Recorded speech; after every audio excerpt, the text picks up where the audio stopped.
लड़की ने पहले ही देख लिया था कि 3 मिनट बाद उसकी गोद ली हुई बहन उसके दूसरे भाई की पेंटिंग पर पेंट गिराएगी और फिर उस पर ही इल्जाम लगाएगी कि उसने चित्र खराब किया है। उसे पता नहीं था कि उसके मन की बातें उसके परिवार वाले सुन सकते हैं, लेकिन परिवार को उसकी बातों पर विश्वास नहीं हुआ क्योंकि गोद ली हुई बेटी हमेशा से बहुत मीठी और दयालु दिखाई देती थी। किसी को विश्वास नहीं था कि वह इतना बुरा काम कर सकती है। अगले ही पल गोद ली हुई बहन लड़की को कमरे में ले गई और उस पर दूसरे भाई की पेंटिंग खराब करने का आरोप लगाने लगी। पूरा परिवार दौड़कर कमरे में आया। वहां जो देखा उससे उन्हें लड़की की बातें सच लगने लगीं। लड़की अपनी गोद ली हुई बहन को इतनी अच्छी तरह इसलिए जानती थी क्योंकि वह अपने पिछले जन्म से पुनर्जन्म लेकर आई थी।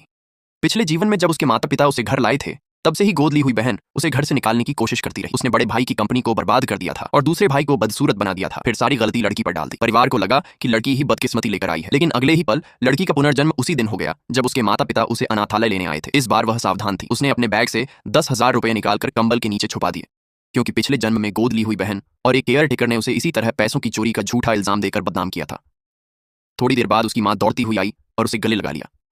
लड़की के शरीर पर बने घाव देखकर मां का दिल कांप गया। मां ने पूछा, किसने तुम्हें चोट पहुंचाई?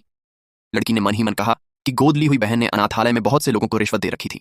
मां यह सुनकर दंग रह गई, क्योंकि वह सचमुच लड़की के मन की बातें सुन पा रही थी। कुछ देर बाद वही केयर टेकर पैसे चोरी का इल्जाम लगाने आई, लेकिन इस बार उसे लड़की के बैग में एक भी रुपया नहीं मिला।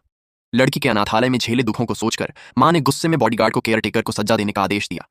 जल्द ही मां लड़की को घर ले आई।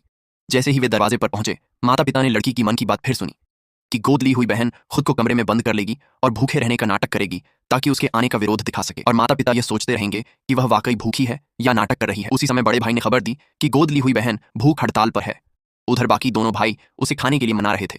तभी उन्होंने लड़की की एक और सोच सुनी कि गोद ली हुई बहन सिर्फ नाटक कर रही है और अगर उसे रोका नहीं गया तो एक दिन पूरा परिवार बर्बाद हो जाएगा। सच जानने के लिए तीनों भाइयों ने कमरे का दरवाजा जोर से खोला।